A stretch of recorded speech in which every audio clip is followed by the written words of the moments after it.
ಶ್ರೀಯುತ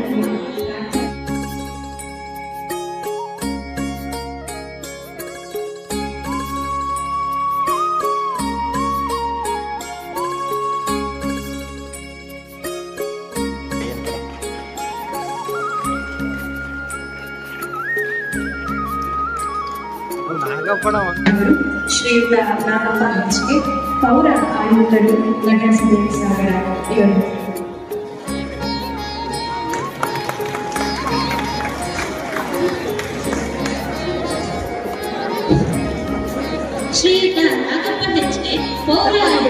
ತಮ್ಮೆಲ್ಲರ ಪರವಾಗಿ ಈ ಒಂದು ಸಾಲಿನಲ್ಲಿ ಗೋಪಾಲಕೃಷ್ಣ ಬೇಳೂರು ಅವರ ನೇತೃತ್ವದಲ್ಲಿ ತಮ್ಮ ಶಾಲಾ ಅಭಿವೃದ್ಧಿ ಸಮಿತಿಯ ಸದಸ್ಯರನ್ನು ಆಯ್ಕೆ ಮಾಡಿಕೊಟ್ಟಿರ್ತಾರೆ.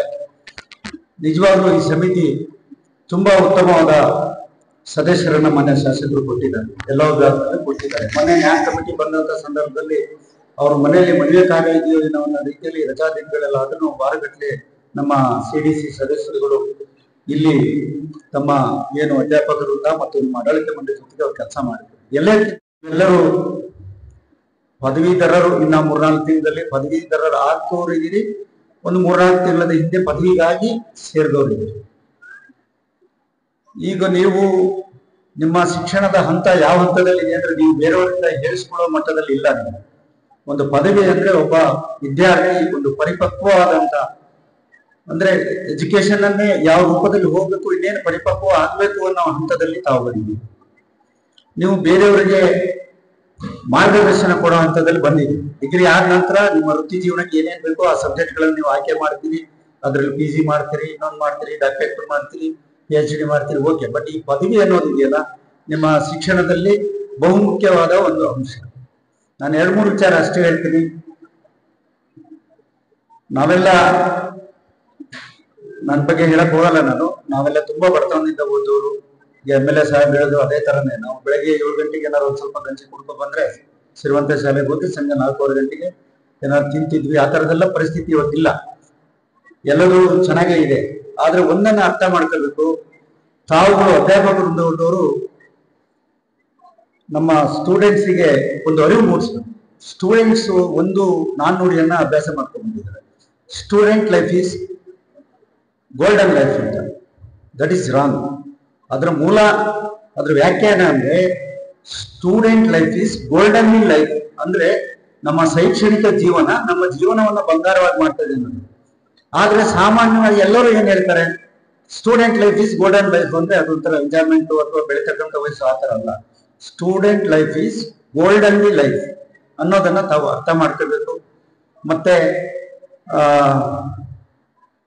ನೀವು ಮೇನ್ ಆಗಿ ಈಗ ಫಸ್ಟ್ ಇಯರ್ ಸ್ಟೂಡೆಂಟ್ಸ್ ನಾನು ಹೇಳ್ತಾ ಇರೋದು, ತಾವು ಒಂದು ಸಬ್ಜೆಕ್ಟ್ ಅನ್ನು ಆಯ್ಕೆ ಮಾಡ್ಕೊಂಡಿರ್ತೀರಾ. ಆ ಸಬ್ಜೆಕ್ಟ್ಗಳಲ್ಲಿ ಆ ಸಬ್ಜೆಕ್ಟ್ ಅನ್ನು ಫಸ್ಟ್ ನೀವು ಪ್ರೀತಿ ಮಾಡಿ, ನೀವು ಅದನ್ನು ಇಷ್ಟಪಡಿ. ಹೆಚ್ಚಿನದಾಗಿ ಯಾವ ವಿಷಯದ ಬಗ್ಗೆ ನಿಮ್ಮ ಅಧ್ಯಾಪಕರು ನಿಮ್ಗೆ ಪಾಠ ಮಾಡ್ತಾರೋ ಅವರನ್ನು ಪ್ರೀತಿ ಮಾಡಿ. ಯಾವುದೇ ವೃತ್ತಿಯಲ್ಲಿ ಯಾರು ಹೆಚ್ಚಲ್ಲ, ಯಾರು ಸಣ್ಣವರಲ್ಲ. ನಾವು ಏನು ಎಕ್ಸ್ಪೆಕ್ಟ್ ಮಾಡ್ತೀವಿ, ನಿಮ್ಮ ಎದುರಿಗಿರ್ತಕ್ಕಂಥ ಲೆಕ್ಚರ್ ಇಂದ ನೀವೇನ್ ನಿರೀಕ್ಷೆ ಮಾಡ್ತೀರಲ್ಲ ಅದನ್ನ ಒಬ್ಬ ಲೆಕ್ಚರ್ ಕೊಡ್ಬೋದು ಹೊರತು ಅವರು ಒಂದು ಪುಸ್ತಕ ತಂದು ನಿಮ್ ತಲೆಯಲ್ಲಿ ತುಂಬಕ್ ಆಗಲ್ಲ. ನೀವುಗಳು ನಿಮ್ಮ ಲೆಕ್ಚರ್ ಅನ್ನ ಪ್ರೀತಿ ಮಾಡ್ಬೇಕು.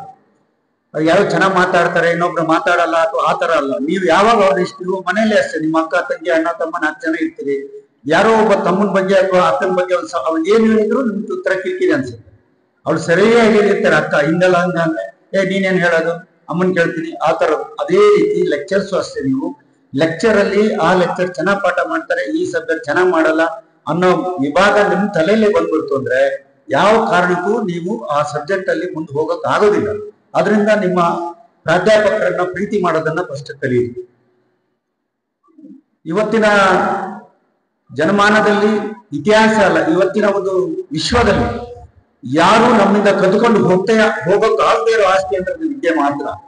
ನೀವೊಬ್ರು ಒಂದು ಒಳ್ಳೆ ಪದವಿ ಬರ್ಕೊಂಡಿದ್ರೆ, ಒಂದು ಒಳ್ಳೆ ಮಾರ್ಕ್ಸ್ ಪಡ್ಕೊಂಡಿದ್ರೆ ಯಾರು ಅದನ್ನ ಕಸ್ಕೊಂಡು ಹೋಗಕ್ ಆಗಲ್ಲ. ಚಿನ್ನ ಬೆಳ್ಳಿ ಆಸ್ತಿ ಎಲ್ಲದನ್ನು ಕಸ್ಕೊಂಡು ಹೋಗ್ಬೋದು. ಆದ್ರೆ ನೀವು ಕಲ್ತಂತ ವಿದ್ಯೆ ನಿಮಗೆ ಪ್ರತಿಫಲ ಕೊಡುತ್ತೆ, ಅದು ನಿಮ್ಮ ಆಸ್ತಿಯಾಗಿ ನಿಮ್ಮ ಬೆನ್ನಿಗೆ ನಿಂತಿರುತ್ತೆ. ಎಲ್ಲಿ ಹೋದ್ರು ಸಮಾಜದಲ್ಲಿ ನಿಂತ್ಕೊಂಡು ಎಷ್ಟಮ್ಮ ಪರ್ಸೆಂಟೇಜ್ ಅಂದ್ರೆ ಅಟ್ಲೀಸ್ಟ್ 83, 87 ಅನ್ಬೇಕು. ಆ ತರ ನಿಮ್ಮ ತಲೆಯಲ್ಲಿ ಬೆಳೆಸ್ಕೊಡಿ. ಮತ್ತೆ ಒಳ್ಳೆ ಈಗ ನೀವು ಪದವೀಧರ MLA ಸಾಹೇಬ್ ಹೇಳಿದ್ರು ಆ ಕಡೆ 108 ಬಂದು ಅವಾಗ 112 ಬಂದು ಹೋಗ್ಬೇಕು, ಅದು ಇದು ಡೌಟ್ ಅಂತ. ನೀವು ಪದವೀಧರರು ಇದ್ದೀರಿ, ಈಗ ಪದವೀಧರರು ಆಗೋರು ಇದ್ದೀರಿ. ನೀವು ಜೂನಿಯರ್ ಸಾರಿ PUC ಹುಡುಗರಲ್ಲ, ಹೈಸ್ಕೂಲ್ ಮಕ್ಕಳಲ್ಲ, ಮುಗ್ಧರಲ್ಲ. ನೀವು ಸಂಘಟಿತರಾಗಿರ್ಬೇಕು. 4 ಜನ ಒಟ್ಟೊಟ್ಟಿಗೆ ಸೇರ್ಕೊಂಡು ಮಾತಾಡ್ತಾ ಹೋಗ್ಬೇಕು. ಯಾರು ನಿಮ್ಮನ್ನು ಏನು ಮಾಡೋಕ್ಕಾಗಲ್ಲ. ಸಮಾಜ, ಕಾನೂನು ಪ್ರತಿಯೊಂದು ನಿಮ್ಮ ಮಹಿಳಾ ಪರವಾಗಿದೆ. ನೀವು ನಿಮ್ಮ ಸಹೋದರಿ ರಕ್ಷಣೆ ಕೊಡ್ಬೇಕು ಹೊರತು ನಿಮ್ ತಲೆಯಿಂದ ನಮ್ಗೆ ಇನ್ನೊಬ್ರು ರಕ್ಷಣೆ ಮಾಡ್ತಾರೆ ಅನ್ನೋದನ್ನ ನೀವು ತಲೆಯಿಂದ ತೆಗೆದು ಬಿಡಬೇಕು. ನೀವೇ ನಿಮ್ಮನ್ನ ನೀವು ರಕ್ಷಣೆ ಮಾಡ್ಕೋಬೇಕು. ಆ ವಯಸ್ಸಿನಲ್ಲಿ ನೀವು ಇದ್ದೀರಾ, ಸಮಾಜಕ್ಕೆ ಮಾದರಿ ಆಗಂತ ಒಂದು ವಯಸ್ಸಿನಲ್ಲಿ ಇದ್ದೀರಾ. ಅದರಿಂದ ಒಂದು ನನಗೆ ಖುಷಿ ಆಗುತ್ತೆ, ನೀವು ಅವಾಗಲೇ ಹೇಳಬೇಡಿ, ನನ್ನನ್ನ ಇಲ್ಲಿ ಒಂದು ನ್ಯಾಕ್ ಕಮಿಟಿ ಬಂದಾಗ ಏನೋ ನಾನು ಒಂದು ಸ್ವಲ್ಪ ಸಣ್ಣ ಪುಟ್ಟ ಕಾಮಗಾರಿ ಮಾಡಿಕೊಟ್ಟೆ ಅಂತ ಹೇಳಿದಕ್ಕೆ ಅದಕ್ಕೆ ನಾನು ಸನ್ಮಾನಕ್ಕೆ ಅರ್ಹನಾದ ವ್ಯಕ್ತಿ ಅಲ್ಲ. ಅಂದ್ರೆ ಒಬ್ಬ MLA ಗೋಪಾಲಕೃಷ್ಣ ಬೇಳೂರು ಅವರು ಊರಾಗಿರ್ಲಿಲ್ಲ, ನೋಡಪ್ಪ ನಿನ್ ಸರ್ವಿಸ್, ನೀ ಎಕ್ಸ್ಪೀರಿಯನ್ಸ್ ಇದೆ ನಿನ್ಗೆ, ಅಲ್ಲಿ ಅವ್ರು ಬಂದ್ರೆ ಒಂದು ಒಳ್ಳೆ ವಾತಾವರಣ ಸೃಷ್ಟಿ ಆಗಬೇಕು, ಒಂದು ಅಫೆಕ್ಷನ್ ಬರಬೇಕು ಅನ್ನೋ ರೀತಿಯಲ್ಲಿ ಮಾಡ್ಕೊಡಪ್ಪ ಅಂತ ಆದೇಶ ಮಾಡಿದ್ರು MLA ಅವರು. ನಾನೊಬ್ಬ ಅಧಿಕಾರಿಯಾಗಿ ಮಾನ್ಯ ಶಾಸಕರ ಆದೇಶವನ್ನ ಪಾಲನೆ ಮಾಡಿದ್ದೀನಿ. ಅದರಿಂದ ನನ್ನ ಹೆಚ್ಚಿನ ಇದಲ್ಲ. ಬಟ್ ನನಗೊಂದು ಇವತ್ತಲ್ಲ ಯಾವತ್ತೂ ನನಗೆ ಖುಷಿ ಆಗೋದು, ಈ